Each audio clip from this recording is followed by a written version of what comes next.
Kaif 2 lecture 89 part A.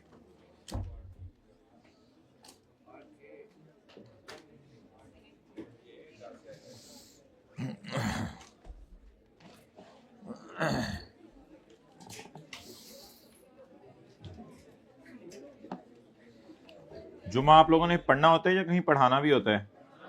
पढ़ाना भी होता है। चलें फिर भी 2 बजे तक तो फारिग हो ही जाएंगे। अच्छा, छोटे भाई की मस्जिद में पढ़ाना होता है, ठीक है।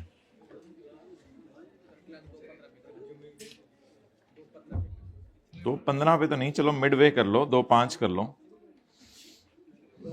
2:05 पे इंशाल्लाह इसी वेन्यू पे मिलेंगे। पेज 516। अच्छा my dear, point number J for joker. ऐसी सर्विसेज जिन पर गवर्नमेंट ने टैक्स लगाना इनपुट डिसअलाउ किया हुआ है, वो सर्विसेज भी डेड हैं। अब वो कौन सी सर्विसेज हैं वो हमें पता होना जरूरी नहीं है। तो कहते हैं पेज नंबर 516 पे कि services in respect of which input tax is barred under provincial sales tax. ऐसी सर्विसेज जिस पे इनपुट टैक्स को प्रोविंशियल लॉ के तहत क्या कर दिया गया है, बोले रोक दिया गया, वो परचेजेस भी डेड है। ठीक है जी, आगे चलें। आप पता नहीं सूबे के लॉ में कौन कौन सी परचेजेस डेड होंगी, अल्लाह जाने, तो हमें कोई पता नहीं, इसको छोड़ें, खैर है। अच्छा, एग्रीकल्चरल मशीन खरीदने पर इनपुट डेड है। इंपोर्ट और परचेज ऑफ एग्रीकल्चर मशीन, वैसे आगे बता रहा है कि इसके ऊपर सेल्स टैक्स आजकल हुकूमत ने 7% किया हुआ है। जब आप मशीन इंपोर्ट करते हैं एग्रीकल्चर की, ये जो एग्रीकल्चर ज़मीनों में मशीनें चल रही होती हैं, थ्रेशिंग मशीनें, ये वो, जब आप मशीन इंपोर्ट करते हैं तो हुकूमत ने वैसे ही इसका सेल्स टैक्स का रेट 7% किया हुआ है। लेकिन ऑब्वियसली आगे जब आप सेल ऑफ फल करते हैं तो वो एग्जेम्प्ट है। जब सेल ऑफ फल एग्जेम्प्ट है तो फिर इसका मतलब है मशीन का इनपुट तो बाय डिफॉल्ट ही डेड है। मशीन के इनपुट को आप किस आउटपुट में से माइनस करेंगे जब आपका आउटपुट ही नहीं है? क्योंकि 100 वाले सेब तो बाजार में 100 रुपए के ही बिकने हैं।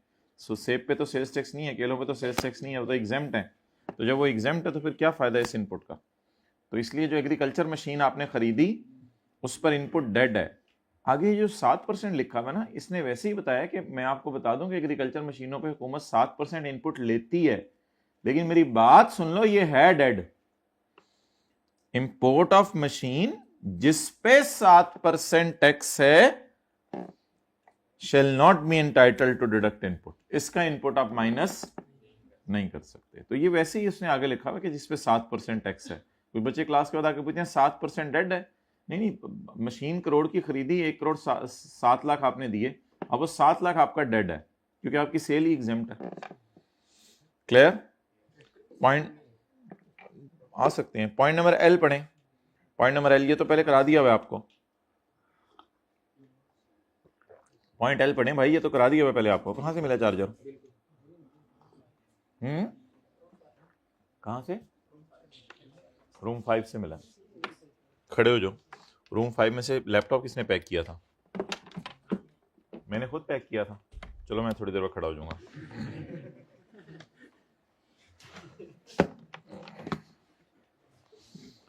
अच्छा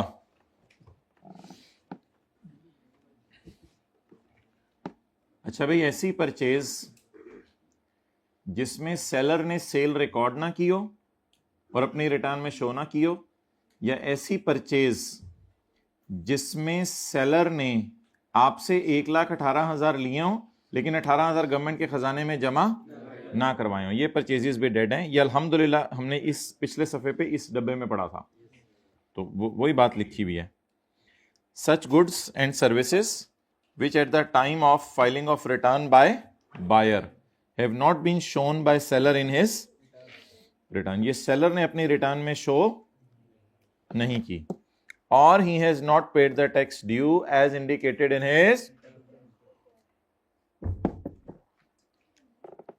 या रिटर्न में जो टैक्स बन रहा है वो उसने बोले बोले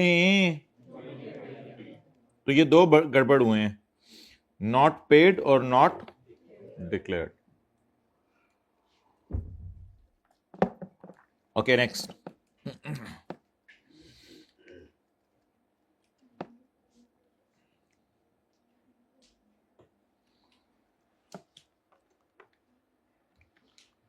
अच्छा मुझे बताएं, सेल टू अनरजिस्टर्ड का जो इनपुट है वो, भाई ये माशाल्लाह आपको मैंने कुछ प्लान दिया था, कल आप लोगों ने माशाल्लाह चैप्टर 5 किया है, तो आई रियली अप्रिशिएट यू। आज आप चैप्टर 7 करेंगे, आई रियली अप्रिशिएट यू। अच्छा जी, साइड पे होके हंस लें जिसने नहीं किया, साथ वाले पर हंस लें, अपने पे नहीं हंसना, अपने पे रोना होता है। अच्छा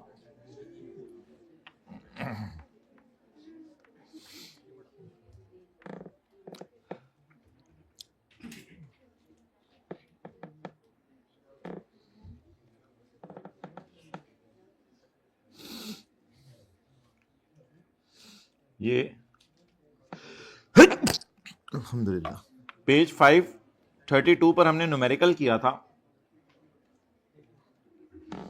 इसमें जरा देखिएगा, सेल टू रजिस्टर्ड कस्टमर थी और सेल टू, याद आ रहे हैं?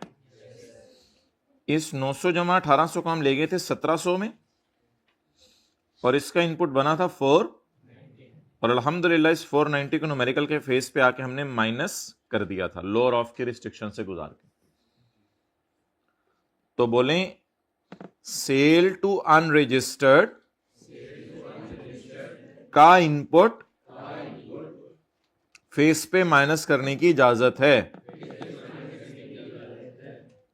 असल में एक और सजा आप दे रहे होते हैं ना, वो नीचे जाके उससे 4% ज्यादा ले रहे होते हैं, अब और क्या सजा देनी है बस।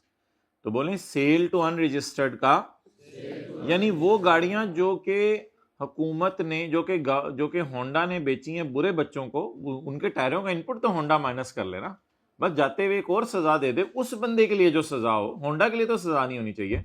तो बोले होंडा अगर अनरजिस्टर्ड बंदों को चीजें बेचे तो होंडा का इनपुट डेड होता है या अलाउ होता है? अल्हम्दुलिल्लाह अलाउ होता है। होंडा क्या जुर्म कर रही है? हाँ, हुकूमत ने काम होंडा को कहा है, वो करके दे रही है, और क्या चाहिए अब हुकूमत से। तो if Honda is making sale to unregistered person, then the input of this sale alhamdulillah is allowed. But अगर आप इनमें से कुछ लोगों का NIC नंबर मांगना भूल जाएं, मिसाल के तौर पे 800 लोग हैं, उसमें से 100 रुपए की जिनको सेल की है उन्होंने अपना NIC नहीं दिया, national identity card number, NADRA वाला कार्ड, ID कार्ड, तो उसका अगर नंबर आपने मांगा ही नहीं या आपने मांगा इन्होंने दिया ही नहीं, तो ऐसी सूरत में होंडा को सजा मिलेगी। फिर न्यूमेरिकल में हम आने वाले दिनों में ना इस तरह किया करेंगे, फिर इधर 900 जमा 700 कर देंगे ताकि ये कितनी हो जाए 1600, और ये वाली 100 ऊपर डाल देंगे, ये वाली 100 ऊपर डाल देंगे, ऊपर डाल देंगे, डाल देंगे, जैसे मर्जी कर दें, बस 100 वाली सेल को अलग कर दें, 1600 इधर होगी। आप ऑब्वियसली फिर 490 के भी दो टुकड़े हो जाएंगे ना। अब ये वाला इनपुट जो है क्या हो जाएगा?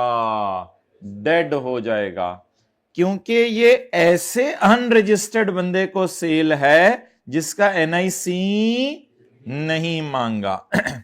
तो 800 में से कितनों का NIC मांग लिया? बोलें 700 का। कितनों का नहीं मांगा? 100 का। 490 के भी तोड़ के दो हिस्से हो जाएंगे, और ये जो हिस्सा बनेगा 490 का, इसका इनपुट क्या हो जाएगा? डेड हो जाएगा। ये बात समझ आ गई?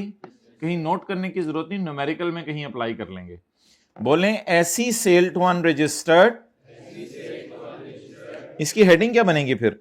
यहां पे जाके, जगह नहीं है, यहां पे जाके taxable sale to unregistered for which we have, तो ये फिर 4 हेडिंग्स बना करेंगी। हाँ, फिर 4 हेडिंग्स बन जाया करेंगी, 3 बनती थी आज तक, फिर 4 बन जाया करेंगी। तो बोलें ऐसी सेल टू अनरजिस्टर्ड जिसका NIC ना मांगे उस सेल का इनपुट डेड होगा। पढ़ें, M for monkey, not in this class.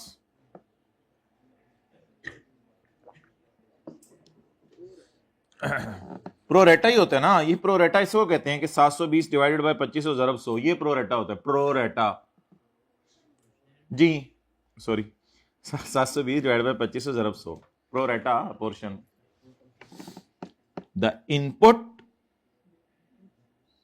On goods, बोलें the input on goods for sales for made to unregistered distributor on proportionate base, for which, ये कौन सी सेल है, for which sale invoice do not bear the, sale invoice पे NIC number नहीं लगा हुआ या उसका नेशनल टैक्स नंबर ही ले लेते, वहीं से हम एनआईसी पता चलवा लेते। नेशनल टैक्स नंबर तो इनकम टैक्स वाले देते हैं, सेल्स टैक्स में तो वो पहले ही अनरजिस्टर्ड है, सेल्स टैक्स का नंबर तो उसके पास होना ही नहीं, या तो वो नादरा में रजिस्टर्ड पाकिस्तानी होगा या फिर वो नेशनल टैक्स नंबर उसको इनकम टैक्स वालों ने दिया होगा ऑफ द बायर।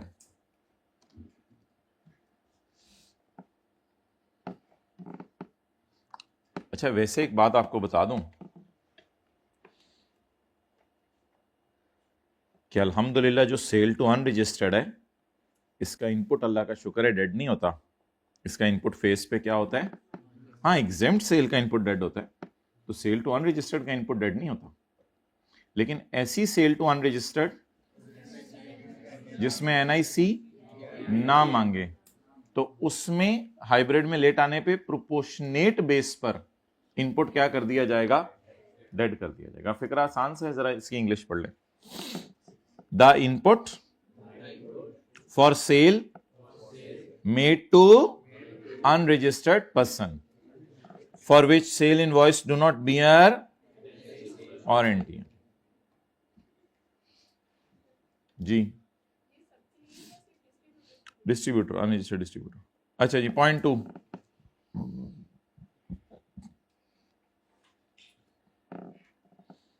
चलें जी, हाइब्रिड में दरवाजे के पास लास्ट रो में सारी चीजें बैग में रख लें, फिर शुरू करें पढ़ना। अच्छा जी, पॉइंट 2, पता नहीं क्या चल रहा होता है बस के अंदर, कोई सवारी कुछ कर रही है, कोई सवारी सामान उतार रही है, कोई चढ़ा रही है अपना। Point number 2, if a registered person, अगर एक registered person deals in taxable and non taxable sale, ये देख लें, if a registered person deals in taxable sale and non taxable sale, तो ये तो वर्किंग 2 की बात कर रहे हैं ना। If a registered person deals in taxable sale and non, he can only claim such proportion of input as relate to, सिर्फ टैक्सेबल सेल वाला इनपुट माइनस कर सकता है, ये वाला तो क्या हो जाएगा, डेड हो जाएगा। आपको पता था इस इनपुट को हम मारते थे जूते, ये डेड हो जाता था। तो ये किसकी बात कर रहे हैं, वर्किंग नंबर 2 की बात कर रहे हैं। Only a registered person can deduct input, जो बंदा सेल्स टैक्स में रजिस्टर्ड है वही इनपुट माइनस कर सकता है ना। अगर एक बंदा ही अनरजिस्टर्ड है तो उसने कहां से इनपुट माइनस करना है, उसके पास तो रजिस्ट्रेशन नंबर ही नहीं। तो only a registered person can deduct input, सिर्फ एक रजिस्टर्ड बंदा इनपुट माइनस कर सकता है।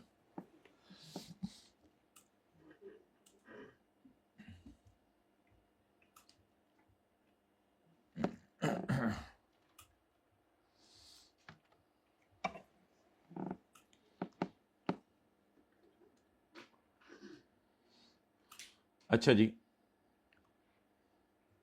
गवर्नमेंट ने कहा कि आप अनरजिस्टर्ड बंदे को गाड़ियां बेचो, कोई भी चीज बेचो, मुझे कोई मसला नहीं, बस उस पे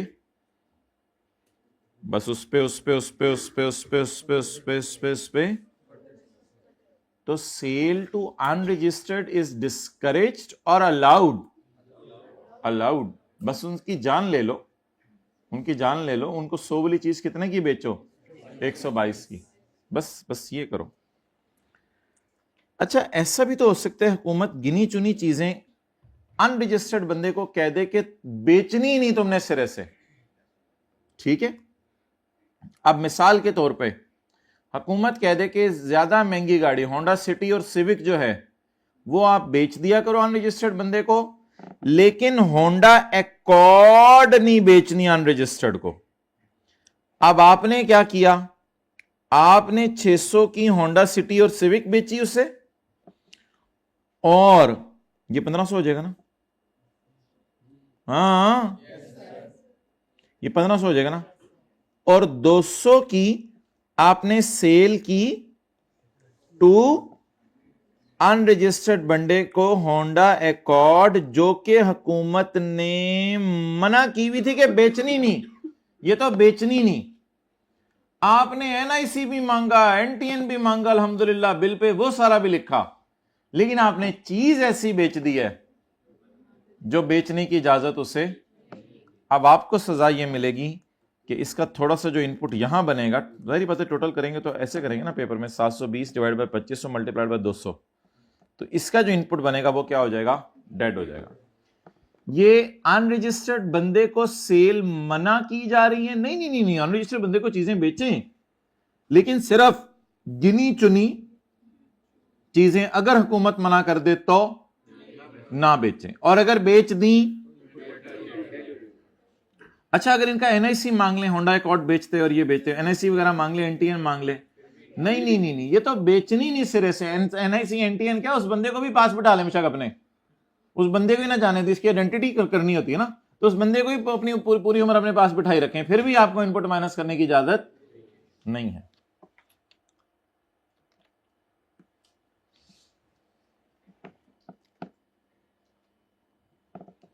the board with the approval of federal minister in charge may specify goods, again मैंने आपको अक्सर बताया मे स्पेसिफाई गुड्स, गनी नहीं, गिनी चुनी, चुनी चुनी वैसे ज्यादा अच्छा लफ्ज़ है, गिनी चुनी, may specify goods which are registered person cannot sell to an, जो रजिस्टर्ड बंदा रजिस्टर्ड को बेच नहीं सकता, कैन नॉट सेल, कितने can not, which are registered person can not sell to an, आप बेच ही नहीं सकते। If he has made the sale he will charge output, आप आउटपुट तो उससे लेंगे, आप आउटपुट तो उससे लेंगे, but he can not minus input. ये मैंने आपके समझने के लिए लिखा हुआ, ये पेपर में नहीं लिख के आना, तो इसको भी शायद काट दीजिएगा, इस तरह करके काट दें, लेकिन पढ़ना है घर जाके समझने के लिए, याद नहीं करना। ये इसके कॉन्सिक्वेंसेस क्या होंगे कि 122 की उसे चीज बेच दें, बट इनपुट माइनस करने की इजाजत नहीं है। ये क्या करें, लाइव जा रही है मीटिंग हमारी कहीं, अच्छा अच्छा अच्छा अच्छा, क्लास के बाद मिलना, अच्छा जी।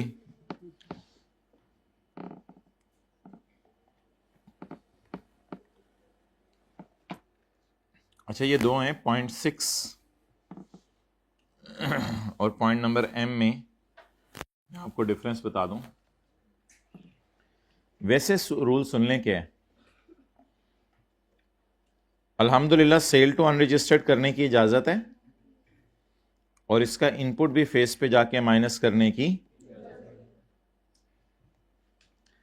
लेकिन अगर ऐसे बंदे को आपने 100 रुपए की सेल कर दी जिसका एनआईसी नहीं है, तो फिर इसका भी इनपुट आपका, ये किस पॉइंट में पड़ा था, एम में। और अगर आपने 200 रुपए की मना की हुई चीज बेच दी तो इसका भी इनपुट डेड हो जाएगा। A registered person can not make sale to an, ये लाइन लिखी हुई है, अगर गवर्नमेंट कह दे तो आप उसको बेचेंगे ही नहीं सिरे से चीज।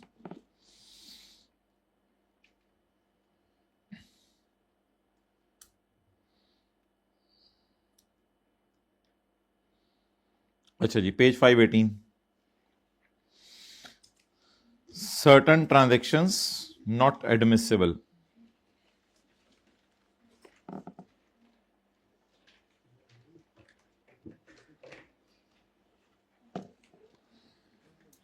भाई 50,000 से ऊपर की परचेज, बातें ना करें ना हाइब्रिड में, 50,000 से ऊपर की परचेज की पेमेंट आप कैश में नहीं कर सकते। अगर 50,000 से ऊपर की परचेज की पेमेंट आपने कैश में कर दी तो फिर आपकी परचेज क्या हो जाएगी, डेड हो जाएगी।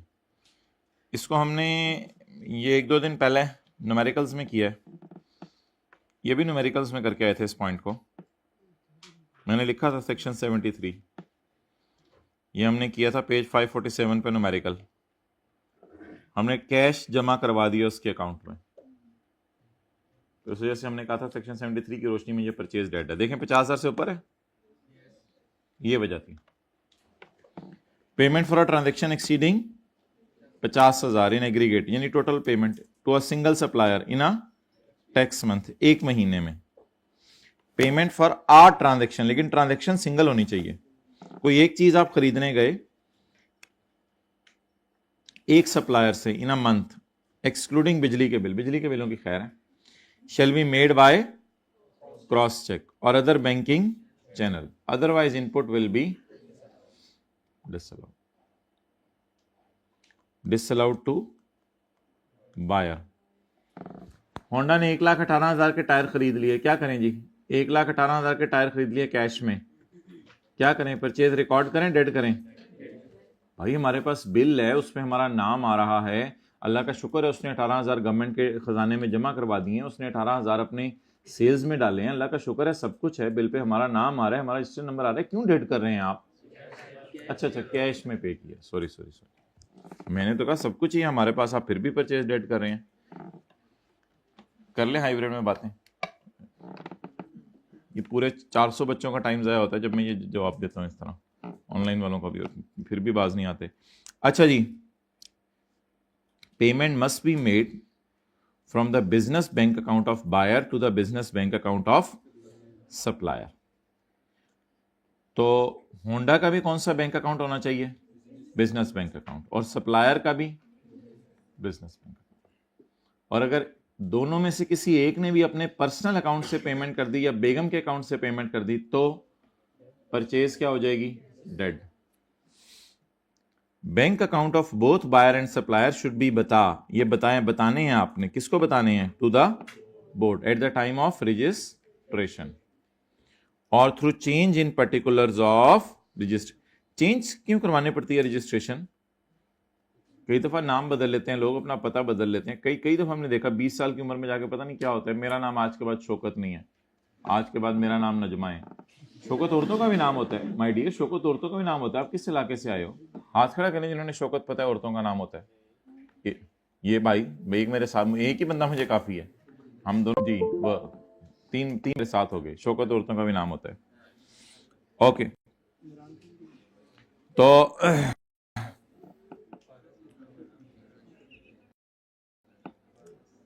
अब मुझे ये बताएं, अगर ऊपर वाली कंडीशंस फुलफिल नहीं होंगी तो बायर को क्या नुकसान होगा?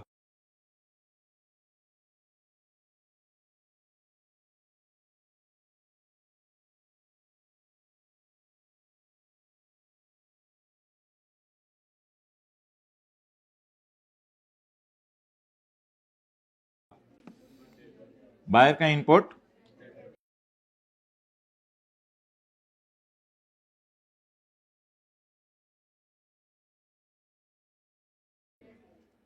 डेड हो जाएगा।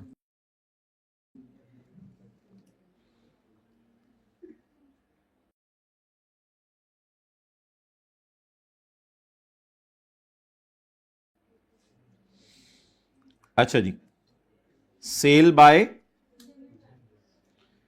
टू किया कार्स, सेक्शन 73, किया एंड जनरल टायर। किया जनरल टायर के पास क्या लेने गया होगा, मरुंडे लेने गया होगा या टमाटर लेने गया होगा, टायर लेने गया होगा, पिज्जा लेने गया होगा।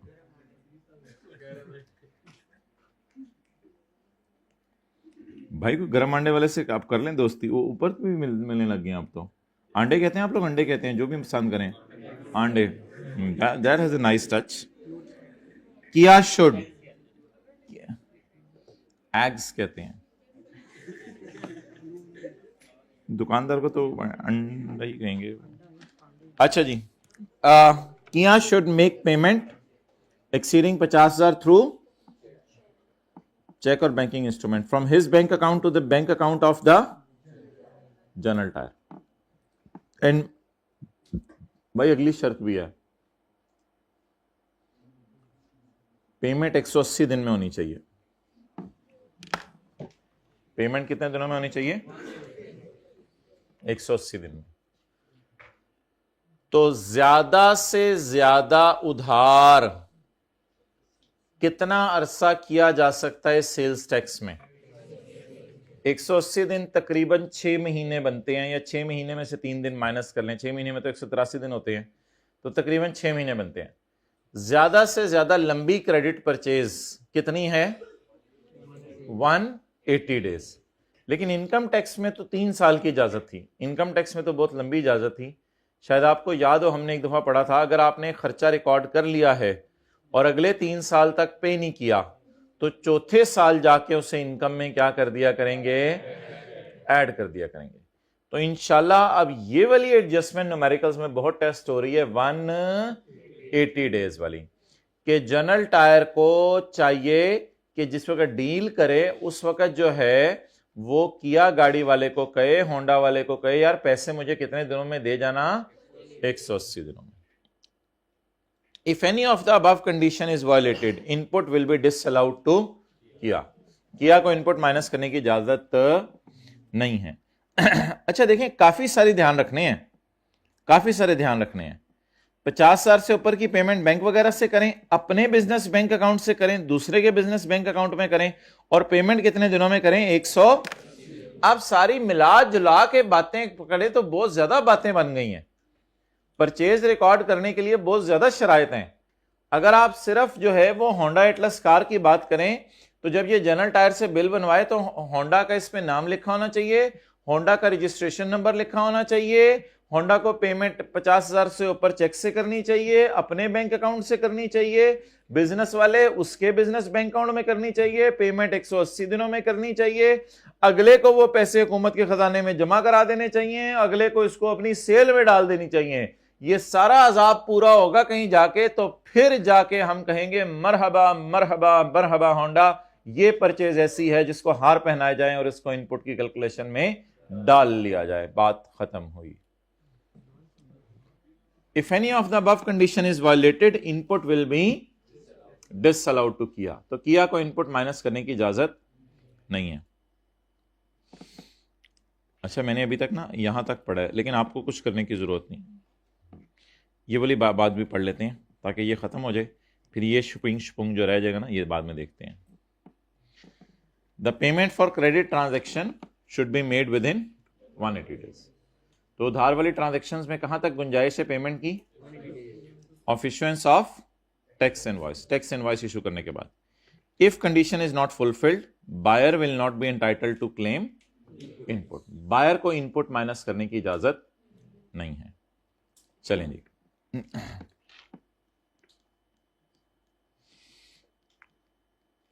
Honda purchase tyres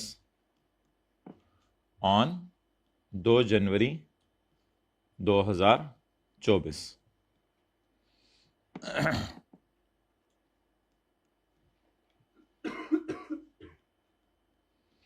and made payment, और पेमेंट की ऑन 13 जुलाई 2024, और 13 जुलाई 2024 को पेमेंट कर दी।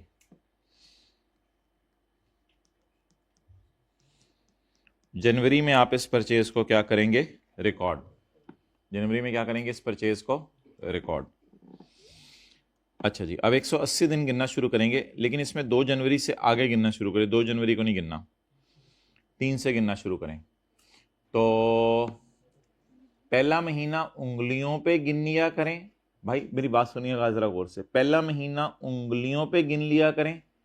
अगर उंगलियों पे गिनने तो 3 तारीख से गिनना शुरू करें। अगर पहला महीना भी कैलकुलेटर पे गिनने तो फिर 3 नहीं, फिर 31 - 2, दोनों तरह जवाब सेम आएगा। चलें इसको थोड़ा लेट करके मैं आपको दिखाता हूं, लेट करके दिखाता हूं। पहला महीना उंगलियों पे गिन लें, 29, 30, 31। ये बेहतरीन तरीके, ये आसान तरीके। पहला महीना उंगलियों पे गिन लें, 29, 30, कितने दिन बन गए? 3। या कैलकुलेटर पर 31 माइनस 29 करेंगे, गड़बड़ हो जाएगी। कैलकुलेटर पर अगर पहला महीना गिनना है तो 28 लिख के आना पड़ेगा। तो कैलकुलेटर पे जरा लिखें 31 माइनस 28। अब जवाब बताएं क्या आ रहा है? 3। ये बात कितने लोगों को समझ आ गई? मेरा तो मशवरा है कि पहला महीना उंगलियों पे गिना करें ताकि आदत पड़े आपको 29 से गिनने की। 29, 30, 31, कितने दिन हो गए? 3। लेकिन आप कहते हैं मैंने टाइम सेव करना है, तो फिर तो सब माइंड को हिलाएं। फिर 31 माइनस 29 तो 2 आ रहा है, हालांकि दिन। फिर आपको कैलकुलेटर पे लिखना पड़ेगा 31 माइनस 28। फिर समझ आई बात? तो अब मुझे बता दें पहला महीना, चलें उंगलियों पे गिने, छोड़ें आप लोग उंगलियों पे गिने। पहला महीना 3 जनवरी से गिनना शुरू करें। पहले 2 दिन चले, 29 हो गए 29 माशाल्लाह। अच्छा जी, 29 दिन हो गए जनवरी के, फरवरी के, 2024 है ना, लीप का साल है, लीप का साल है। मार्च, अप्रैल, 7 वाले को ना लगाई रखें कि 180 पूरा होने वाला होना, मुझे बता देना। वैसे पूरा होने वाला है? नहीं, अभी तो 4 महीने हुए हैं, अभी 180 कहाँ, अभी तो 120 में सा पूरा होगा। 7 वाले को जरा लगाई रखें कि कैरी डाउन निकालता रहे 7 यार, जरा कैरी डाउन कट के देखी। 7 वाले को जरा लगाई रखें। जब 180 होने वाला हो तो मई हो गए 180,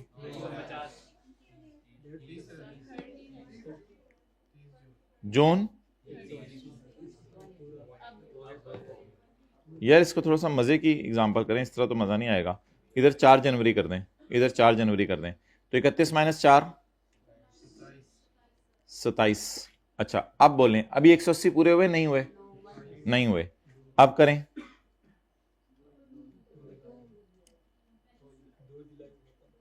एक 180 यहां लिखें और बैलेंसिंग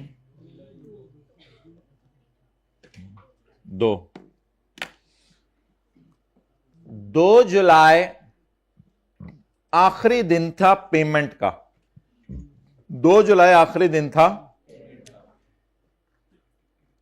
इसके बाद अगर आप पेमेंट कर भी दें, होंडा चीख रहे, चिल्ला रहे, शोर मचा रहे, सड़क पे आ रहे, कहते मैंने तो पेमेंट कर दी है 13 जुलाई को, चपेट 2 जुलाई को करनी थी, मैंने तो कर दी है। इसमें कोई बेनिफिट नहीं मिलेगा। इनकम टैक्स में बेनिफिट मिल जाता था बाद में भी पेमेंट करने का, इसमें कोई बेनिफिट नहीं मिलेगा। आपने पेमेंट लेट कर दी है बस। आपको कितने दिनों में पेमेंट करनी थी? 180 दिनों में। और आपने कब की? 3 जुलाई को। हाइब्रिड में लास्ट रो प्लीज थोड़ा सा जरा दूर होकर बैठ जाए। चलिए अब क्लास का टाइम वेस्ट, और थोड़ा सा। अच्छा अब 3 जुलाई को बेगम कहेगी इसको ले मुजरिम नाश्ता कर। मैंने क्या जुर्म किया? As per section 73 subsection 2, what I know, you have not made the payment within 180 days to Kia to General Tyre, sorry, तो you have not made the payment to General Tyre। तो तुमने जनरल टायर को 180 दिनों में payment नहीं की, इसलिए तुम्हें क्या मिलेगी? सजा। अब बताएं 180वें दिन पेमेंट हुई या काफी लेट? 180वां दिन कब पूरा हो गया था? और ये सादा सी बात है ना, ऐसे गौर से आप देख रहे हैं। मैं आपको ये कह रहा हूं कि आपने जो है वो आप 8 बजे घर से निकले, अम्मी ने कहा था बेटा जो है वो 9 बजे तक घर आ जाना, आप 9:30 बजे घर आए हैं तो आपको सजा मिलनी है। अब आप ऐसे गौर से देख रहे हैं, 8 बजे घर से निकले, आपने 9 बजे तक घर आना था, 9:30 बजे आप घर आए। अब आप ऐसे देख रहे हैं ये क्या हो रहा है, मुझे नहीं समझ आ रहा। आप 8 बजे घर से निकले थे, अम्मी ने कहा था 1 घंटे में आ जाना, आप 1 घंटे के बाद आए। तो ये मैं कह रहा हूं 4 जनवरी को आपने पेमेंट की थी, लॉ मेकर ने कहा था 2 जुलाई को कर देना, आपने 13 जुलाई को कर दी, और आप ऐसे देख रहे हैं। अब इसमें क्या चीज है देखने वाली? आप बता दें सजा क्या देनी है इसको? नहीं, इनपुट अब डेड करने का ना बड़ा अजीब सा तरीका है। फरवरी, मार्च, अप्रैल, मई, जून, जुलाई। जुलाई में वर्किंग 1 में जाके ना आप परचेज में इसको रिवर्स कर दें। इधर आपने परचेज में रिकॉर्ड किया था ना वर्किंग 1 में, तो उधर जाके परचेज में इसको क्या कर दें, रिवर्स कर दें। क्यों? बोले बोले बोले क्योंकि आप इनपुट को क्या करना है, डेड। इनपुट वैसे बढ़ते कहां थे, वर्किंग 1 में, तो इनपुट उल्टेंगे कहां। क्यों मैं ये सजा दे रहा हूं, इसलिए कि किस दिन जुर्म साबित हो गया है, 2 जुलाई को, 2 जुलाई को मैंने डेट डाली ना, 2 जुलाई को जुर्म साबित हो गया। चलें जी करें, तरीका बताएं सजा देने का। जनवरी की रिटर्न दोबारा जमा कराएं, नहीं इन चक्करों में ना डालिएगा बेचारे को, फिर वो यही करता रहेगा। जनवरी की रिटर्न दोबारा जमा कराएं, या जिस महीने में जुर्म किया उस महीने में सजा दें। मुजरिम कब साबित हुआ, 180वें दिन, 180वें दिन मुजरिम साबित हो गया। जब आप 9 बजे घर नहीं पहुंचेंगे तो साबित हो गया मुजरिम है। अब आप 9:30 बजे आए, जिस टाइम मर्जी आए, जो छितर पढ़ने हैं वो पढ़ने हैं, नसीब में है। इंटेंसिटी ज्यादा होती जाएगी, इधर कोई चक्कर नहीं है वैसा। For further details you can not contact मी।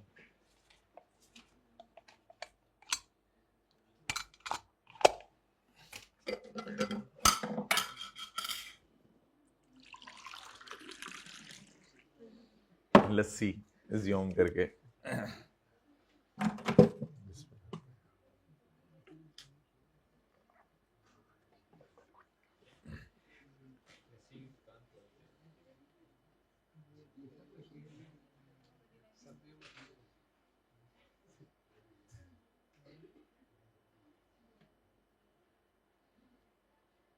अगर साथ वाला अजीब अजीब हरकतें छोड़ दें तो आपको भी पता चल जाए वो बड़ा हो गया है,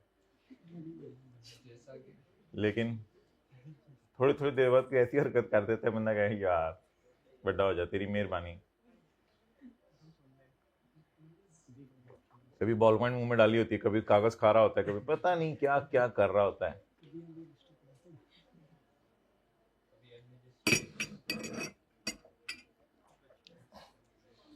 मैंने सेल्स टैक्स साथ साथ याद करना था। चलो आज से शुरू कर देता हूं।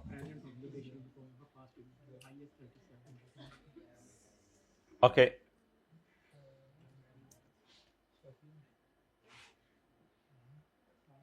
लिखें, जिस महीने 180 दिन पूरे होंगे उस महीने परचेज रिवर्स किया करेंगे। पहले 1 मिनट लिख लें, जिस महीने 180 दिन पूरे हुआ करेंगे उस महीने परचेज रिवर्स किया करेंगे।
चलें जी,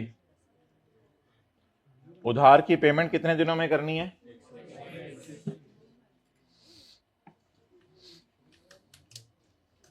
मुझे जरा ज़बानी याद करवा दें चीजें सारी। परचेज करते हुए होंडा का नाम लिखा होना चाहिए, होंडा का रजिस्ट्रेशन नंबर लिखा होना चाहिए, और बिजनेस बैंक अकाउंट से पेमेंट होनी चाहिए। अगले के भी बिजनेस बैंक अकाउंट के अंदर पेमेंट होनी चाहिए। 50,000 से ऊपर की पेमेंट है तो बैंकिंग चैनल से क्रॉस चेक से होनी चाहिए, और उसने अपनी सेल में डाला हो, और साथ गवर्नमेंट के खजाने में टैक्स भी जमा कराया हो। ये सारी शर्तें पूरी होंगी तो परचेज रिकॉर्ड करने की इजाजत है। अच्छा, तसल्ली से let's give it a look again. Payment for credit transaction for 50,000 shall be made by cross check or banking channel, otherwise input will be disallowed. Payment must be made from business bank account of Kia to the business bank account of अल्लाह आपका भला करे general tyre. And ये दोनों bank account board को पता होने चाहिए. अगर ऊपर वाली कंडीशंस पूरी नहीं होती तो इनपुट बायर को डेड हो जाएगा. लेकिन उधार के ऊपर अगर आप चीज़ें खरीदें तो 180 दिन के अंदर पेमेंट हो जानी चाहिए, वरना बायर को इनपुट क्या हो जाएगा, डेड हो जाएगा. डन. अच्छा,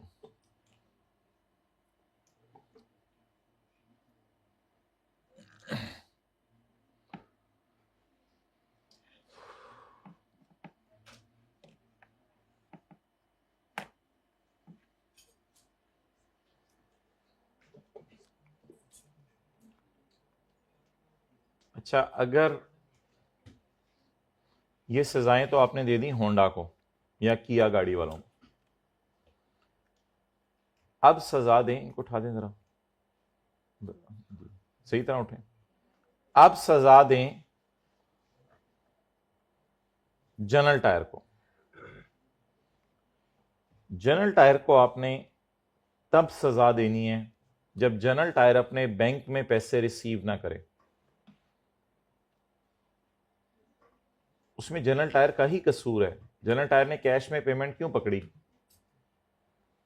या जनरल टायर ने अपने बीवी का बैंक अकाउंट क्यों दिया. अपने बिजनेस के बैंक अकाउंट में पेमेंट पकड़नी चाहिए थी.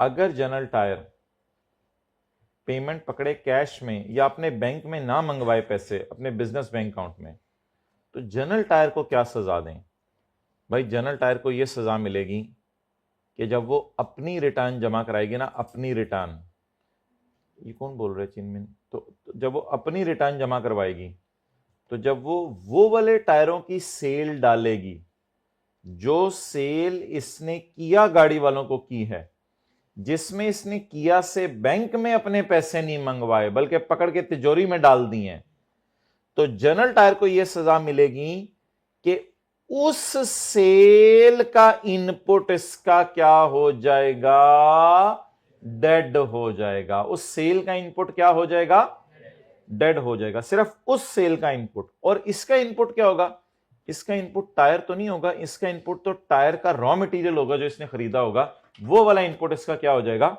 डेड हो जाएगा. अब ये सॉर्ट ऑफ इस तरह की बात बनेगी कोई,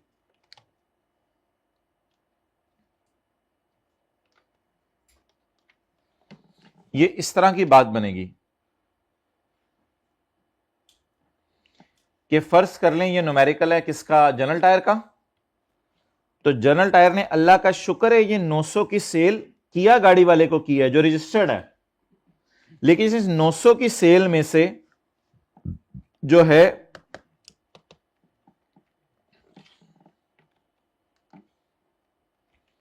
दिल पे लगता है ये सफा जब खुलता है, पता नहीं दिल में मसला है या मेरे में मसला है.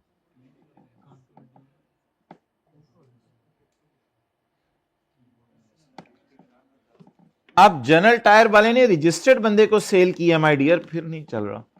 जनरल टायर वाले ने किसको सेल किया बोले, रजिस्टर्ड बंदे को.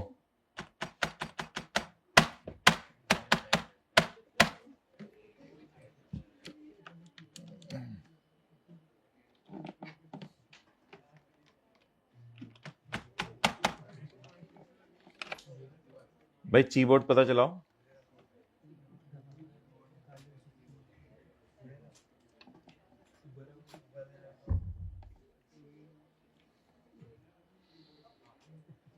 हमारा तो दिल धक धक करने लगता है जब क्लास में इस तरह टाइम ज़ाया होता है. हमें तो बेचैनी सी शुरू हो जाती है कि हमारा वक्त ज़ाया हो रहा है. आजकल तो एक एक मिनट कीमती है. आजकल तो अरसा हो गया मैंने अपने लंगोटिया दोस्त से भी बात नहीं की.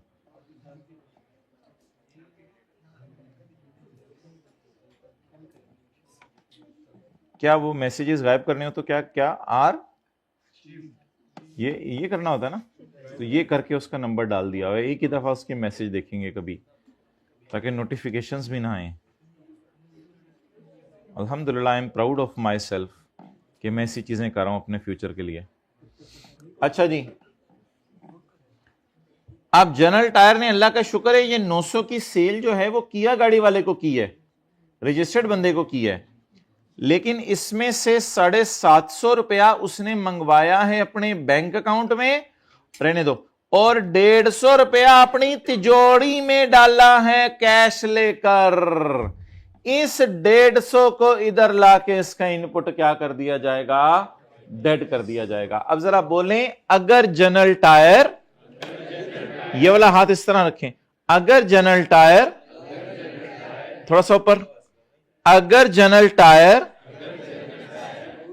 पैसे अपनी तिजोरी में मंगवा ले तो जनरल टायर को इस सेल का इनपुट डेड हो जाएगा। ये 7 वाले के नाक के पास जाके रोकें, इनपुट डेड हो जाएगा।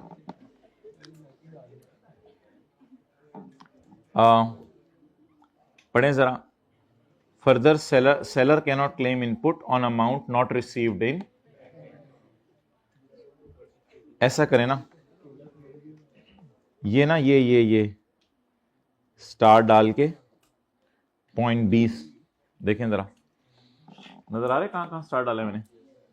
फर्दर सप्लायर पे स्टार डालें,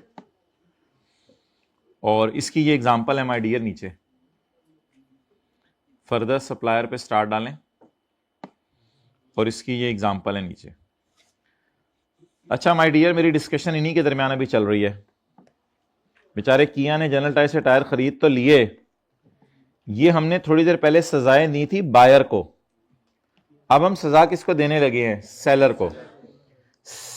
supplier general did not receive money in, if above condition violated, disallowed, input disallowed to for rubber use in tire sold to किया, जो किया को इसने टायर बेचे उसमें जो रबड़ इस्तेमाल किया, इसका इनपुट भी डेड हो जाएगा। अब ये किसको सजा दी है माय बबलूज? बायर को सजा दी है या सेलर को?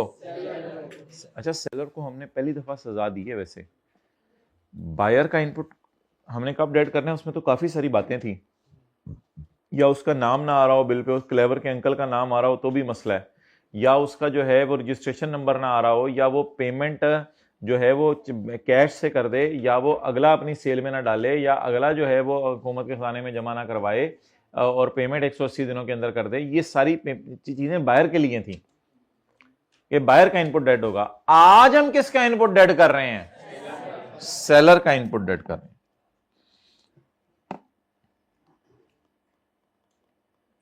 तो सेलर का इनपुट मार रहे हैं। बोले, further seller cannot record input, record ही होता है ना claim, cannot record input on amount not received in his bank account, उसके बैंक अकाउंट में अगर पैसे नहीं आए। सही है। तो थोड़ा सा जाके हमने किसको छेड़ा है? सेलर को, मलंग को।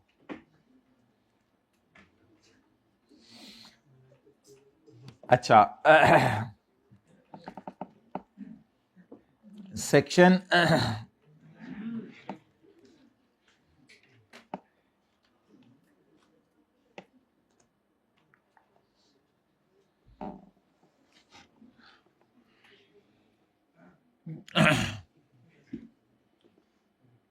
अब पेड़ मोबाइल फेंक दो तेरा, आपका मोबाइल में थ्रू भी कर दो।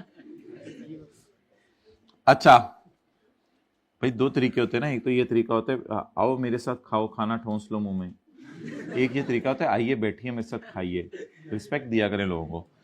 अच्छा, तो पॉइंट नंबर 1,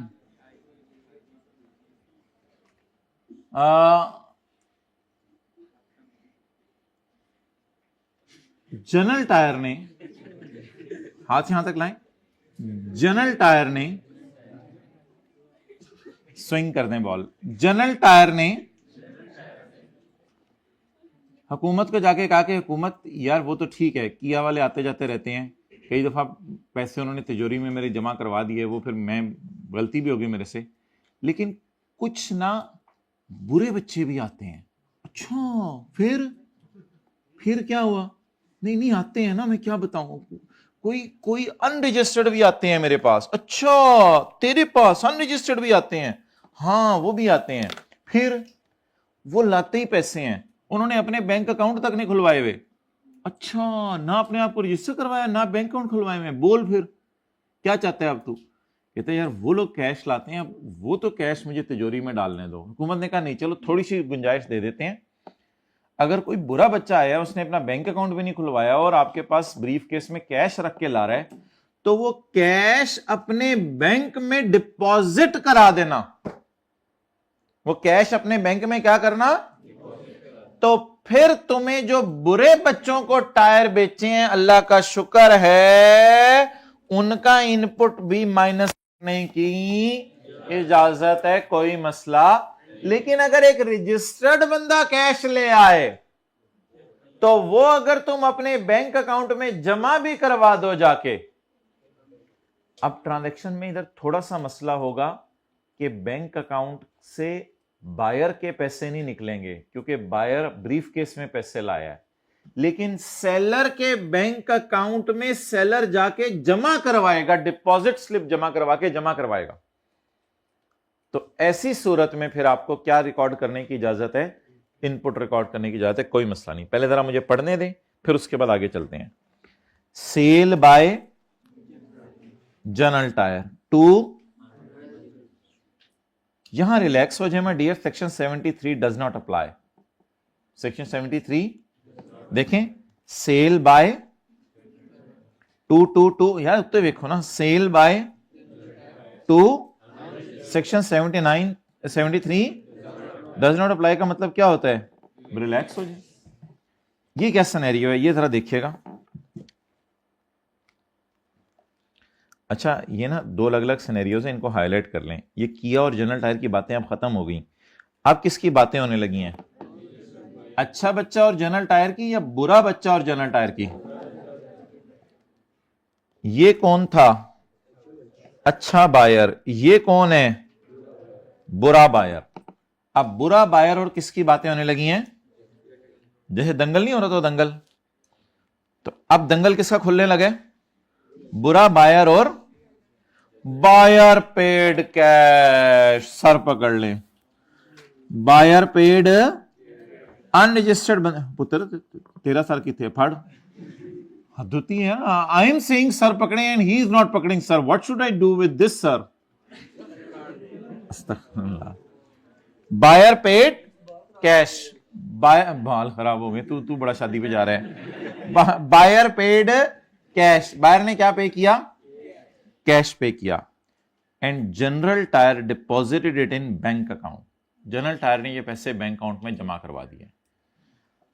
अब रिलैक्स हो जाए, सेक्शन 73 नहीं लगेगा, खैर है। अब रिलैक्स कर दें इसको। Input is allowed to general tier, अब जनरल टायर को इनपुट अलाउड है, लेकिन अगर वो किया वाला कैश बैंक में जमा करवा दे तो इजाजत नहीं है।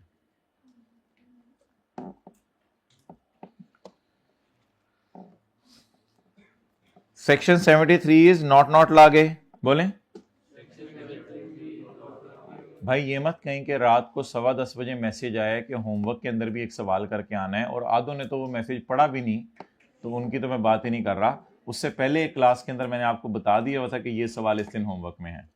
कितने लोगों को याद है? पार्ट बी के अंदर परसों अनाउंस हो गया था, बस इन 3 लोगों ने किया होगा सवाल होमवर्क वाला। चले बहरहाल होमवर्क वाला सवाल आज क्लास में डिस्कस करेंगे, और जो लेटेस्ट टेस्ट आया था उससे भी आज फारिग कर देते हैं, उसका सोल्यूशन भी देना है। Section 73 is not applicable on registered person. बोले अच्छा ये अब आप स्टार नहीं, ये अब आप चांद बनाएं, चंदा मामू, सूरज चाचू, चंदा चंदा, चलें जी चंदा बना लें। पॉइंट 1,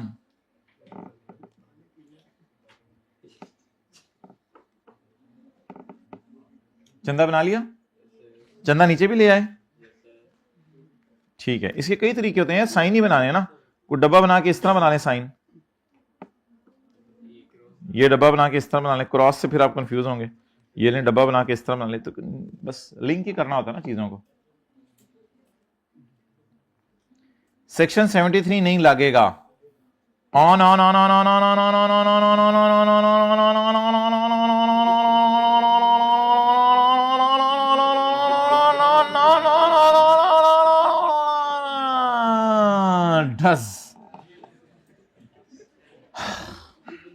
सेक्शन 73 नहीं लगेगा on general tyre selling tier two बुरा बच्चा। सेक्शन 73 नहीं लगेगा, जैसे मर्जी पेमेंट हो, कोई मसला नहीं। हाउएवर, लेकिन एक छोटा सा काम कर देना, अगर अगला कैश देके गया है। हाउएवर सप्लायर शुड, सप्लायर कौन है? General tyre. पूरी रात रोंदे ने, बाद निकल के बिना सप्लायर बाहर की हो रही थी।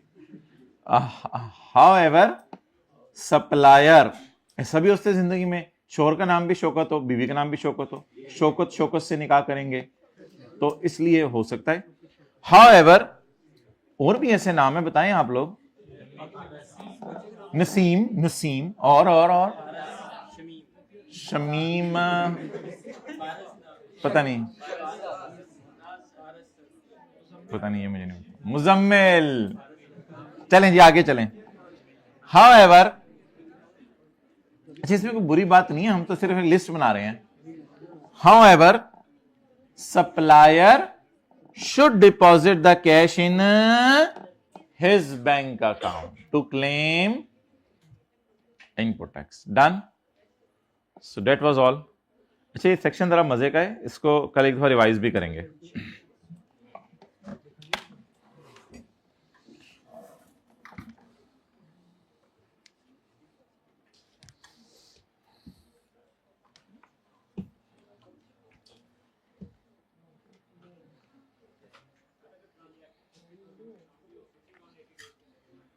क्या चीज?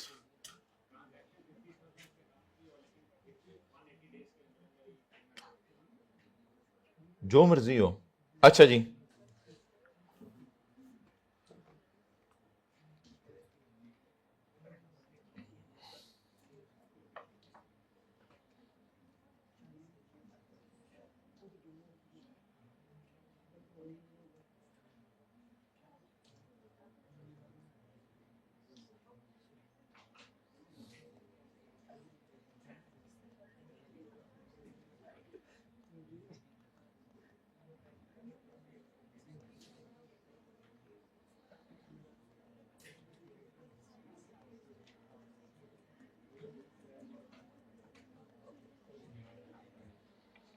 भाई इधर इधर इधर इधर इधर इधर इधर इधर।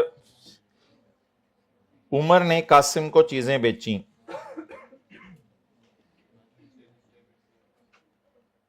उमर ने कासिम को चीजें बेची आज, और next day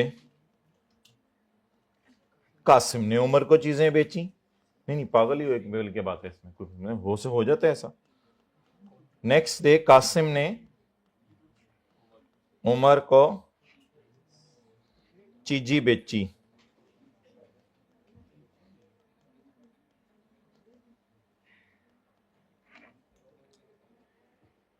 okay,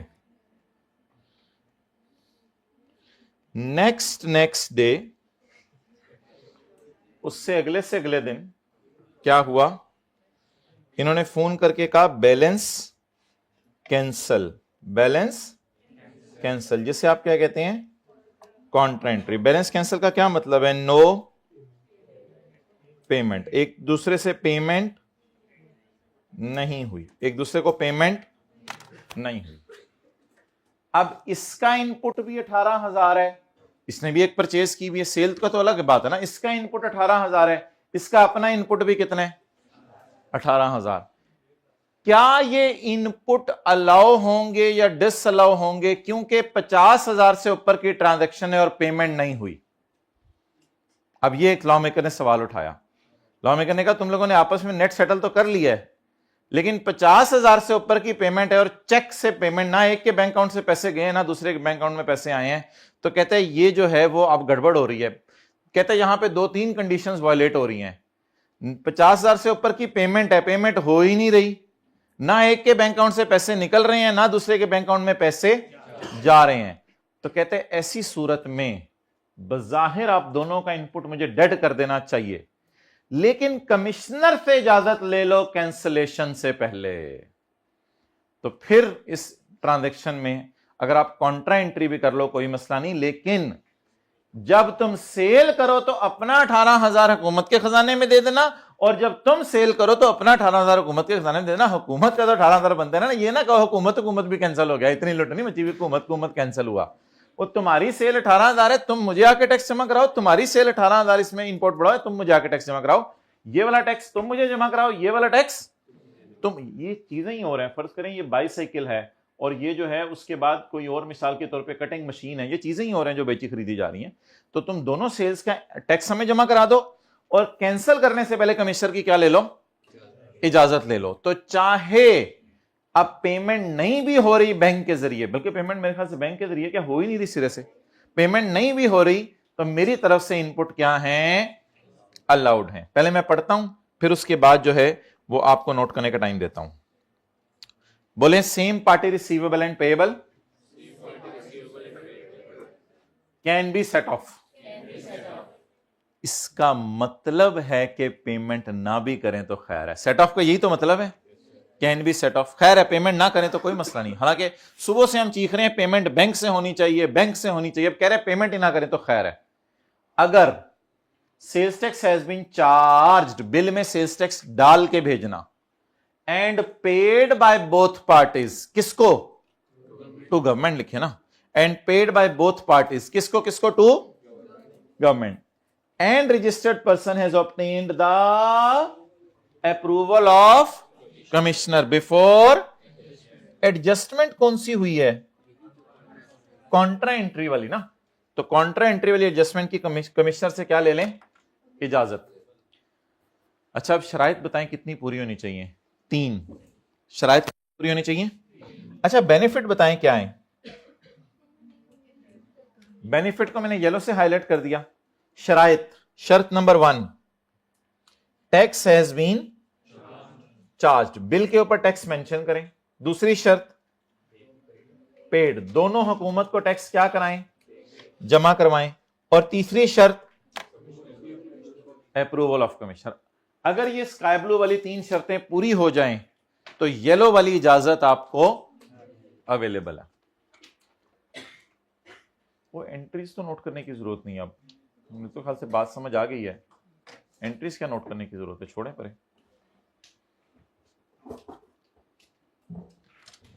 if someone is interested he और she can take a picture, लेकिन मैं नोट करने का टाइम नहीं दे रहा, सॉरी। ये कौन सा सेक्शन है, balance cancelled with with with with with with पर ठहर ठहर ठहर ठहर ठहर ठहर ठहर तस्वीर लेने से पहले बैलेंस कैंसिल कर लें इजाजत लेके।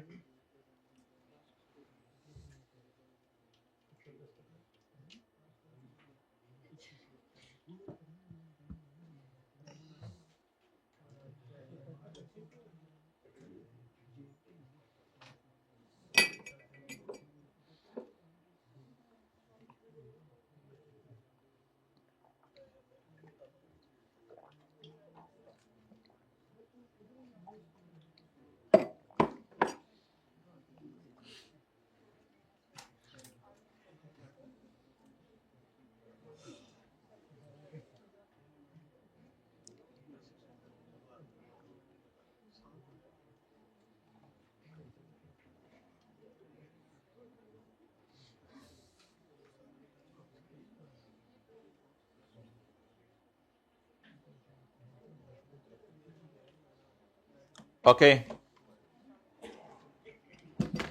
सवाल लकीली आज भी बहुत थोड़ा सा याद करने वाला, इसको पढ़ें फिर आगे मूव करते हैं किसी न्यूमेरिकल। जी दोनों link, Joint and several liability of registered person in supply chain where tax is unpaid. Joint and several liability.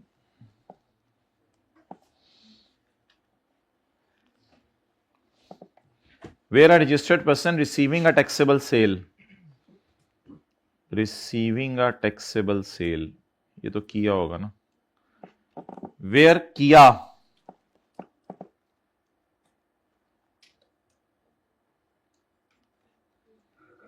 Where किया is receiving a taxable sale. क्या रिसीव करके आया माय डियर? टायर. क्या रिसीव करके आया है? टायर. From another registered person. किससे? पहले जरा पढ़ लें समझ बात, उसके बाद नोट कर लीजिएगा. Is in the knowledge. किसको नॉलेज है? और यार क्या तो बोंगी तो ना मारा करे ना. किया की बात हो रही है ना. Where Umar buying bottle from दुकानदार इज इन नॉलेज. तो किसकी बात हो रही है? Is in knowledge. यार उमर की बात हो रही है. Where Umar buying bottle from दुकानदार इज इन नॉलेज. बताएं किसकी बात हो रही है? उमर की बात हो रही है. अंग्रेजी इतनी तो सीख लेना. Where are registered person receiving a taxable supply from another registered person. बात इस बंदे की हो रही है. वेयर आर रजिस्टर्ड पर्सन, मत मरवानी हो ना तो. वेयर किया receiving a tyre from general tyre is in. अच्छा चलें छोड़ें आप लोग. किया इज इन नॉलेज लिखें, आपको नहीं समझना. वेयर किया इज इन नॉलेज, जहां किया को ये पता हो या has reasonable grounds to suspect, या किया को ये शक हो कि ये जो 18,000 मैं दे रहा हूं ये लेके जनरल टायर ने गायब हो जाना है. जहां किया को ये शक हो या इज इन नॉलेज या पक्का यकीन हो डेट सम और ऑल तो 18 होगा ना, और सम होगा 18 में से कुछ 7, 8, 9, 10. Where some or all of the tax in respect of that sale, इस वाली सेल का लेके भाग जाएगा, या किसी पुरानी सेल का लेके भी भाग जाएगा, या किसी फ्यूचर सेल के बारे में भी यही प्रोग्राम है. अभी इकट्ठे कर रहे पैसे, भागना एक ही दफा है. That sale, previous sale or subsequent sale would go unpaid to government. वो 1,18,000 मेरे से ले लेगा लेकिन 18,000 गवर्नमेंट को जमा नहीं करवाएगा. अब क्या करें? The burden of proof will be on department. ये ब्रैकेट में ले लें, मैं बांधता हूं. सच पर्सन, ये कौन है? किया. शुक्र है. अल्हम्दुलिल्लाह. Such person as well as person making sale. ए तो पता बच्चे ਨੂੰ भी लग रहा सी. And as well as person making sale shall be jointly. दोनों को इकट्ठे पकड़ के भी गाड़ी में बंद कर सकते हैं हम. shall be jointly and severally, और कल्ले भी दोनों के लिए गाड़ी भेज सकते हैं. अच्छा ऐसी सूरत में ना असल में किया गाड़ी वाले कहते थे कि यार हमारा क्या कसूर है इसमें, हमने तो गुड फेथ में 1,18,000 जमा करवा दिए हैं, आगे अगले को इस चीज का ध्यान रखना चाहिए. तो उन लॉ मेकर ने कहा, इसीलिए मैंने कहा था रिश्ता करने से पहले पता चला लेना था. सॉरी. तो लॉ मेकर कहते हैं मैंने कहा था पहले पता चला लेना था वो बंदा कैसे. आप टायर उस बंदे से खरीदें तो भुगतो. हमने कहा था उसका. अच्छा तो शैल बी ज्वाइंटली एंड, दोनों को भी पकड़ा जा सकता है. ऐसी सूरत में जो बंदा अपने आप को सेव करने की कोशिश करता था वो किया था, क्योंकि जनरल टायर को तो वाज़ेह पता है कि मैं जुर्म कर रहा हूं, वो तो मार रहे हुकूमत के पैसे, लेकिन किया वालों को नहीं पता होता था. अब किया वाले हमेशा यही कहेंगे कि मुझे क्या पता था मेरे साथ ये होने. तो साबित करने का बोझ फिर सेल्स टैक्स वालों पे है क्या साबित करने का बोझ? कि किया इज इन नॉलेज और किया has reasonable grounds to suspect. ये साबित करने का बोझ डिपार्टमेंट के ऊपर है। डिपार्टमेंट से मुराद है सेल्स टैक्स डिपार्टमेंट, हुकूमत का जो है। ये साबित करने का बोझ डिपार्टमेंट के ऊपर है। क्या साबित करने का बोझ? किया इज इन नॉलेज और हैज सस्पेक्ट। अच्छा, अब डिपार्टमेंट साबित कैसे करेगा?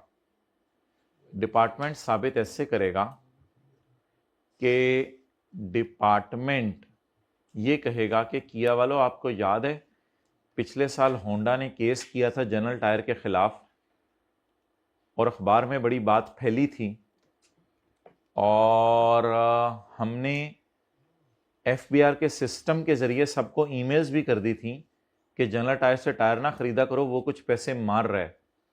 तो किया वालों ने जाके कहा हाँ यार, वो ईमेल तो हमें भी आई थी।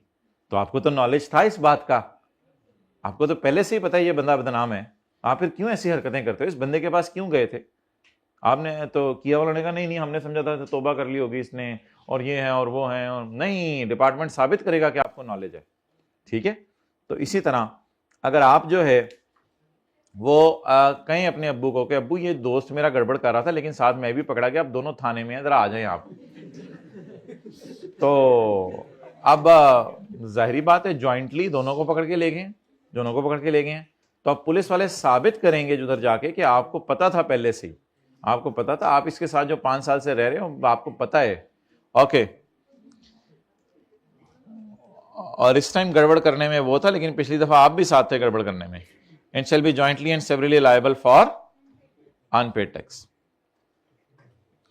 द बोर्ड में exempt any transaction from the ambit of this section. Ambit तो दायरा होता है ना, इस सेक्शन के दायरे से बोर्ड किसी को रिलैक्स कर दे तो बोर्ड की मर्जी है। कई दफा किया जाके बहुत ही मासूम बन जाता है, फिर बोर्ड रिलैक्स कर देगा, जाओ यार खैर है। लेकिन हेडिंग क्या है सेक्शन की? Joint and several liability of in supply chain where tax go unpaid. अब जरा एक दफा खूबसूरत तरीके से पढ़ लें। इस लाइन का मतलब बताएं। The burden of proof will be on department. साबित करने का बोझ डिपार्टमेंट पे है। क्या साबित करने का बोझ?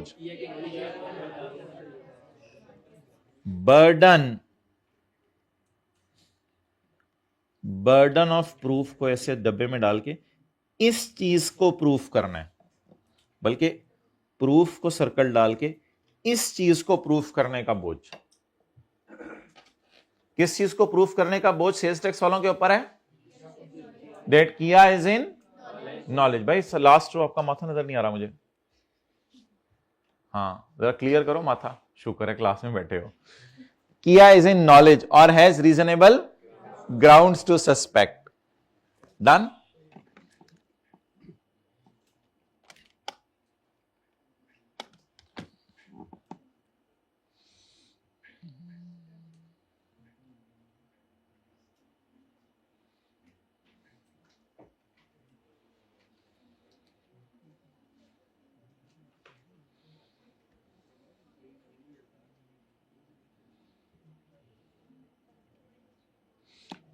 Page 555 question number 18।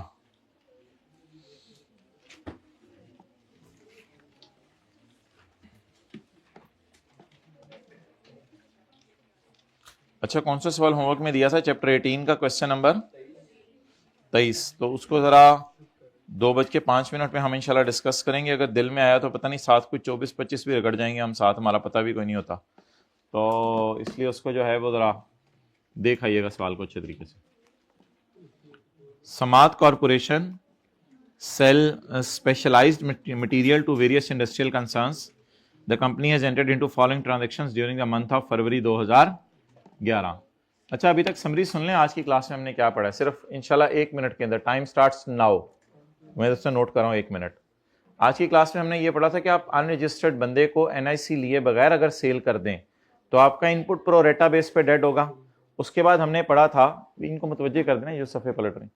उसके बाद हमने पढ़ा था कि अगर आप अनरजिस्टर्ड बंदे को ऐसी चीज बेचें जो गवर्नमेंट ने बेचने से मना किया हुआ था तो उसका इनपुट भी डेड हो जाएगा। अगली एक छोटी सी लाइन हमने पढ़ी थी, सिर्फ रजिस्टर्ड बंदा ही इनपुट माइनस कर सकता है, अनरजिस्टर्ड बंदा अपने इनपुट माइनस नहीं कर सकता। अगली चीज हमने पढ़ी थी कि सर्विसेज के ऊपर जो है वो अगर हुकूमत मना कर दे तो सेल्स टैक्स माइनस करने की इजाजत नहीं है। और अगर एग्रीकल्चर मशीन है जिसपे आप 7% टैक्स पे कर रहे हैं तो वो 1,07,00,000 की आपने खरीदी है, वो 7 लाख डेड है आपका।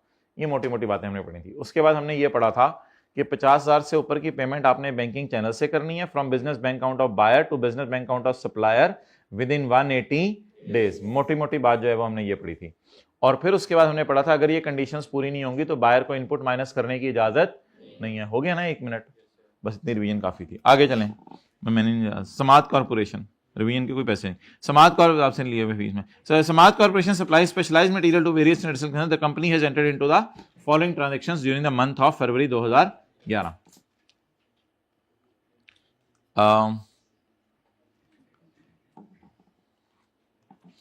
20 टन मटेरियल बेचा है हमने, थर्ड शेड्यूल वाला आइटम है। इसकी होलसेल प्राइस तो 1,38,000 है डिस्काउंट करके, लेकिन रिटेल प्राइस इसकी 1.5 लाख है। तो थर्ड शेड्यूल वाली चीजों में बताए क्या करते हैं, होलसेल प्राइस करते हैं या रिटेल प्राइस? तो बताएं जी वीओएस क्या होगी? 20 ton into 3 million. Point number 2, भाई ये पता नहीं अननोन नंबर से कॉल आ रही है, इसको बताओ सर क्लास में है। Point number 2, supply of material to DM, supply of material to DM at a discounted price of 6.8 million. अच्छा, थर्ड शेड्यूल के अलावा बाकी चीजों पर डिस्काउंट देने की इजाजत है उस, लेकिन बिजनेस नॉर्म्स के मुताबिक होना चाहिए, कोई अन्ना डिस्काउंट नहीं होना चाहिए। बिजनेस नॉर्म्स ये होती हैं आप एडमिशन ऑफिस में जाए 10, 15, 20% डिस्काउंट मिल जाए, और अनड्यू डिस्काउंट ये होता है 60, 70% माफ होगी, वो तो फिर पता नहीं क्या आपको कोई चक्कर है क्या गेम है अंदर। तो supply of material to DM limited at a discounted price of 6.8 million due to particular relation, चाचे का पुत्र, DML has been allowed a special discount of 15%। आम लोगों को 100 वाली चीज 92 में बेचते तू, आम लोगों को 100 वाली चीज 92 में बेचते तू, और इसको चाचे के पुत्र को 100 वाली चीज 85 में बेच रहे। तेरा खून अभी लाल है, सफेद नहीं हुआ, अल्हम्दुलिल्लाह। ये रिश्तेदारी के पॉइंट ऑफ व्यू से तो पॉजिटिव पॉइंट है, मुझे तो बहुत अच्छा लगा कि क्योंकि रिश्तेदारी की वजह से उन्होंने ज्यादा सस्ती चीज बेची है, और यही चीज अल्हम्दुलिल्लाह हम पूरी दुनिया में फैलाना चाहते हैं कि रिश्तेदारों से हमें बहुत ज्यादा अच्छा सलूक करना चाहिए। अच्छा जी, अब आम हालात में 100 वाले को 8 रुपए छोड़े जाते हैं, और छाछे के पुत्र को 85 की चीज बेची। अब इसके 2 तरीके हैं कैलकुलेशन के।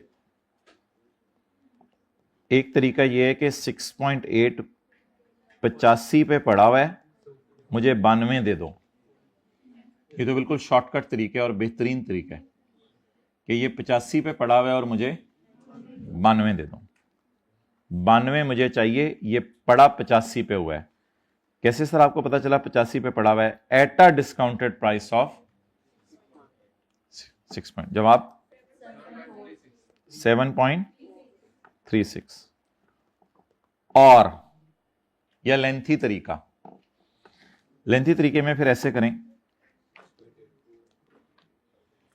कि ₹6.8 पड़ा है 85 पे, 100 दे दो। इसका मतलब है 8 मिलियन की ये चीज बाजार में बिकनी थी। इसके बाद अगला काम ये करो, 8 माइनस 8% ऑफ 8, वही नहीं होता चीज पे डिस्काउंट आप दे देते हैं, 8 माइनस 8% ऑफ। असल में माय डियर ये फेयर वैल्यू निकल आई है ना डिस्काउंट से पहले वाली जी, 7.36। और आपको पता है अक्सर होता है आ जाके खोती बोर्ड थले नोट कर लें। मुझे जरा कॉल आ रही है अननोन नंबर से, मैं जरा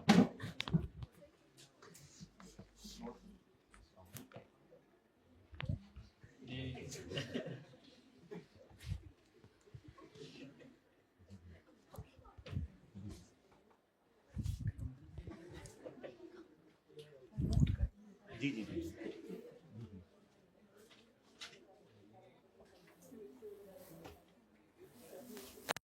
मैं आपको टेक्स्ट मैसेज सलाम आप भेज दीजिएगा लोकेशन।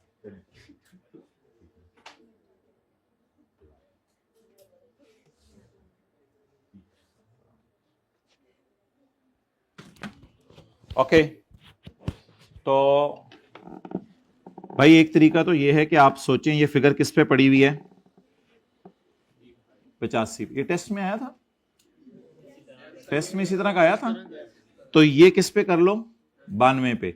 दूसरा तरीका बताएं माय डियर जल्दी से, ये फिगर किस पे पड़ी है, तो मुझे क्या दे दो यार, जब चीज की फेयर वैल्यू निकल आए तो उस पे फिर डिस्काउंट माइनस करें, फिर और क्या करना है आपने, फिर डिस्काउंट माइनस करें।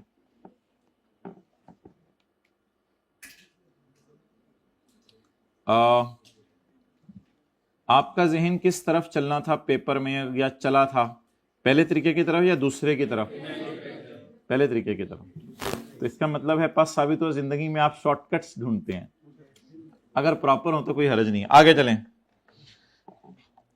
Point number 1,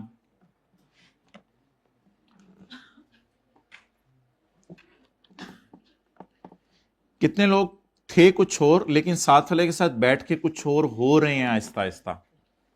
it means company matters, company matters. तो साथ वाला पूछ लिया करे, कल तुमने सोने की दुआ पढ़ी थी, सुबह उठने की दुआ पढ़ी है, तुमने रात को सोने से पहले बिस्तर, ये सुन्नतें वो पूछता रहता है आपसे। माशाल्लाह उसकी ज़िंदगी आपकी ज़िंदगी जैसी होती जा रही है और आपकी उसकी जैसी, माशाल्लाह बहुत नेक है वो। समात कॉरपोरेशन सप्लाईज, वरना लोग तो 60-60 साल गुजर जाते हैं, शीशा देखने की दुआ नहीं उनको पता होती। समात कॉरपोरेशन, और कई स्टूडेंट होते हैं सीए के, साल साल गुजर जाते कभी दुआ नहीं पढ़ते।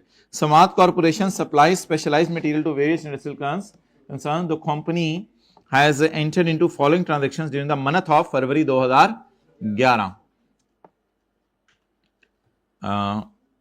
मटेरियल हमने बेचा है इनको to AB limited. It has been agreed that ABL would settle the transaction, चुप करें ना, ABL would settle the transaction by paying 15 lakh in cash and balance amount by way of allowing SC to use ABL's import quota। तो मुझे बताएं जा क्या रहा है, जा वो ही रहा है ना जो हमारा कारोबार है, जा क्या रहा है। अच्छा बुक्स किसकी खोलनी है हमने, एससी की। एससी के पास से जा क्या रहा है, मटेरियल जा रहा है हमारे पास से material. It has been agreed that ABL would settle the transaction by paying cash. हमारे पास आएगा क्या, कैश, और अगले का इंपोर्ट करने का इजाजतनामा, क्योंकि वो कह रहे हैं मैंने हुकूमत से चीजें इंपोर्ट करने की इजाजत ले ली भी है, मेरा इरादा नहीं है इंपोर्ट करने का, तो मेरी जगह तुमने कुछ इंपोर्ट करना है तो मंगवा लो, तुम्हें इजाजत। हमने कहा ये तो बहुत अच्छी बात है, इंपोर्ट करने के इजाजतनामे कहाँ मिलते हैं, तो ठीक है इंपोर्ट नाम ये मुझे दे दो इजाजतनामा, मैं मंगवा लेता हूँ चीजें। The market price of supply is 3.5। Import Kota की मार्केट प्राइस उसने चैप्टर 7 टुडे, ओके। तो इसकी उसने मार्केट प्राइस दे दी और छोटी सी ब्रैकेट में इसकी कॉस्ट भी दे दी। अब हम जाके पढ़ते हैं कि आने वाली चीज की मार्केट प्राइस देखनी है या जाने वाली चीज की मार्केट प्राइस देखनी है या जाने वाले की कॉस्ट देखनी है। जाने वाली चीज की मार्केट प्राइस ये है और जाने वाली चीज की कॉस्ट ये है।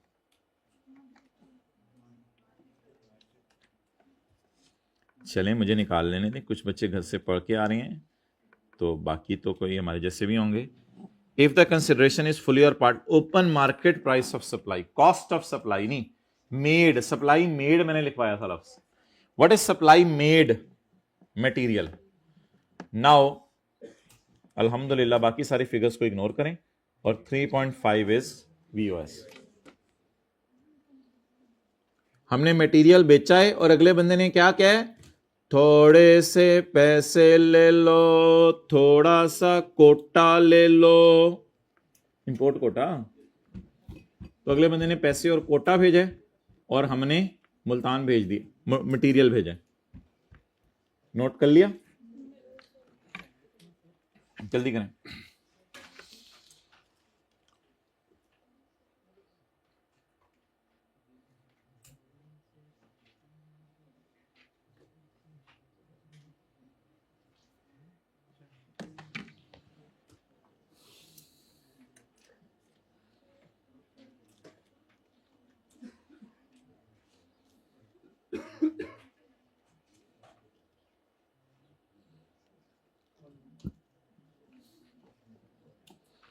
अच्छा माय डियर, ये बहुत कमाल सवाल आता है।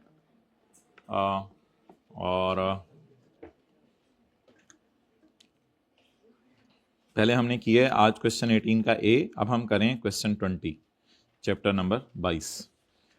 जुमुरत बाजी इज इंगेज्ड अल्हम्दुलिल्लाह विद अहमद, नहीं sorry, in the manufacturing and sale of taxable as well as zero rated products required as a tax consultant.